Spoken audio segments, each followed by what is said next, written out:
सोचिए, आप हर सुबह बड़ी उम्मीद से अखबार खरीदते हैं। आपको लगता है कि आपने खबर खरीदी है, लेकिन सच्चाई शायद इससे कहीं ज़्यादा कड़वी है। यकीन मानिए, जब आप सुबह अखबार खरीदते हैं तब आप अखबार पहले ही कोई और खरीद चुका होता है।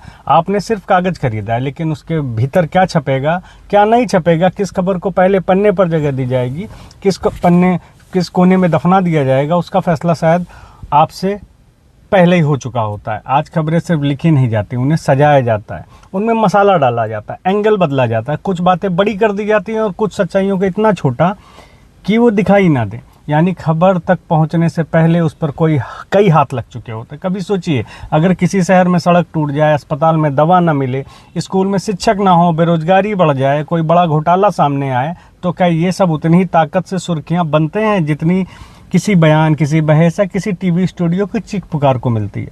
आज बहस कम, तमाशा ज़्यादा बिक रहा है। पत्रकारिता का काम सत्ता से सवाल पूछना था, लेकिन आज अक्सर सवाल पूछे जाने वाले ही से सवाल पूछे जा रहे हैं। लोकतंत्र में प्रेस को चौथा स्तंभ कहा गया था।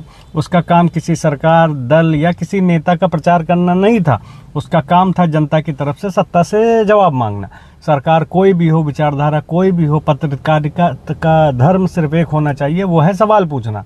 लेकिन आज ऐसा क्यों लगता है कि कुछ सवाल पूछने से पहले अनुमति लेनी पड़ती है? कुछ चैनलों पर ऐसा माहौल बना दिया गया है कि एंकर पत्रकार कम और प्रवक्ता ज़्यादा दिखाई देते हैं। टीवी स्क्रीन पर बहस कम होती है, फैसला पहले ही सुना दिया जाता है।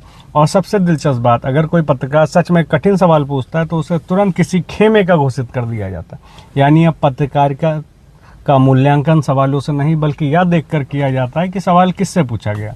याद रखिए, लोकतंत्र में सबसे मजबूत सरकार भी सवालों से नहीं डरती, लेकिन सबसे कमज़ोर पत्रकारिता वही होती है जो सवाल पूछने से डरने लगे। इसलिए अगली बार जब आप सुबह अखबार खरीदें, अखबार खोलें और टीवी पर ब्रेकिंग न्यूज़ देखें तो सिर्फ खबर मत पढ़िए। एक सवाल खुद से पूछिए, क्या मैं खबर देख रहा हूँ या किसी के हित में तैयार की गई कहानी? क्योंकि जिस दिन जनता ने सवाल पूछना छोड़ दिया, उस दिन खबरें सच बताना छोड़ देंगी। धन्यवाद।